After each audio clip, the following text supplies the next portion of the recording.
Jonathan Jones, it's that time of year. We've already seen one firing, and I know the quarterback's got to play better in Tua Tagovailoa back-to-back games with 3 interceptions, but by virtue of his contract, we're going to see more Tua. How much more of Mike McDaniel are we going to see if it keeps going this way? Well, I mean, it is possible. I'm not sitting here saying it is going to happen, but it is possible that Mike McDaniel has coached his play better. And then they beat the Jets. That is their one win against the only remaining winless team in the NFL. But the offense had been there. And then, Tua making mistakes last week, throwing his team under the bus, of course, apologizing for it afterward, but speaking to the culture within the locker room there. And now this game against a Cleveland Browns team that is starting a rookie third-round quarterback, and you only can muster 6 points here. It's been bad. There's very little hope that it's going to get better for the Miami Dolphins. And if I had to say who has the hottest seat in the NFL, certainly since Brian Callahan's firing in Nashville, no doubt Mike McDaniels is the hottest. It's difficult to sit here and offer what an owner might be thinking, but we see with our eyes the lack of almost will to win. I know everybody's out there. They're all professionals. They're all trying to do it. They've been touched by injuries of their own right now.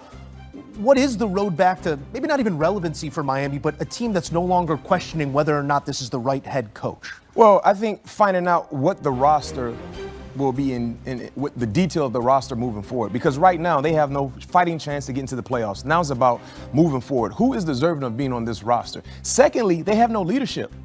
Leadership is more important than talent in the National Football League, in my opinion. Because when you have guys that can lead, they can rally the troops and point them in the direction they need to go to be at their best. Right now, they have no leadership, and the prime example of knowing that is because of what happened last week. When your quarterback bring in-house business to the neighborhood for all of us to talk about in the neighborhood, that's the first telling sign they lack leadership. Because if there was an issue with what was going on with player-only meetings and players not showing up, you handle that in-house as a leader, right? So that tells me he's cracking under pressure as well. So when you look at everything that has gone on, before we get to the field production or the lack thereof, they're in a bad position, which what you said, JJ, makes all the sense in the world because you know this, Logan. When you're in a bad situation, when you're dealing with injuries, the ownership and the masses want to see guys continue to fight. Yep. Even if you come up short, they're fighting. We saw Cincinnati do what Thursday night? They fought. We saw Cleveland do what today? They fought. That gives ownership and the masses hope that, you know what, this guy can still get these guys to be at their best, even though we might be a bit shorthanded in terms of talent. Something needs to be shaken up. Yeah. Like this week. I don't know, head coach, quarterback, GM, whoever it is, that's not it. And B-Mac, when you get blown out by a 1-5 team, and you're a 1-5 team, and you get blown out in the NFL. Rookie quarterback, too. Yeah, on a rookie quarterback, Without right? a win. Without a win. Let's keep making the case against it. That plane ride home, Tough. bro, that is 2 things. It's either dead quiet or they're going to start cracking the cards out because guys don't care anymore, right? So there is a lack of leadership there, and when Tua did air some dirty laundry, I felt like he's the only leader in the building then. Because he's got no one else with him up there. He feels like he's got to start calling out players to not come to player-only meetings. I've been a part of player-only meetings, and I've never had players not show up to that. That is as bad. I've never heard of that before. Yeah, that is as bad, and we both had some decade-long careers. That is as bad as I've heard. So to air that is bad. Yeah. For no one else to say anything is bad. For people not to show up is bad. It's it's bad over there. So I don't care how that game went. When I saw that score, you get blown out in the NFL to 1-5 team. That plane ride home, you're sitting there looking, hey, calling your agent. Am I on the trade block? How much get me out of here? How long am I going to be on here? Is my coach going to be here next year? They need to shake something up immediately. I think Miami's a fire sale right now. Well, it could be, right? And certainly teams around the league are going to be looking at their pass rushers. They're going to be looking for Bradley Chubb. They're going to be looking for Jalen Phillips. One guy I don't think is going to be on the move is Jalen Waddle. He's under contract through 2028. He's their number 1 wide receiver now. He will be next year. Tyreek Hill's not going to return. They're going to release him because of his contract. But you touched on it very briefly. GM. Chris Greer has been with that organization for about a quarter century, and they don't have the wins. They don't have the playoff success to show for it. A big reason why they're in this position now, we can talk about leadership, we can talk about the coach and all of these things. There is also a lack of talent on this team. Take, for just one quick example, the backup to Tua Tagovailoa, one of the more injury-prone quarterbacks in the NFL. Going into this season, they decided to sign Zach Wilson. Now, they benched Zach Wilson, made him the emergency third-string quarterback this week for Quinn Ewers. And so that was your plan the entire time. So fire sale, yes, I do think they're going to be selling off some parts, but what is going to be interesting here, and you guys have been a part of this before, where you have a GM who may not be the GM making the picks in the future, sending away guys hoping to get picks for the future, sort of short-term versus long-term at stake here. I can hear the Browns fans right now. Didn't we just win in a blowout? You did. Congratulations, Cleveland. We don't have to talk about Shedeur right now. We tip our caps to you, and for that we give thanks as well. But for Miami, it's a long flight. At least it's a flight back to Miami. I don't know. I haven't checked the weather. It might be one of those Sunday rainstorms. The way things are going, it certainly is.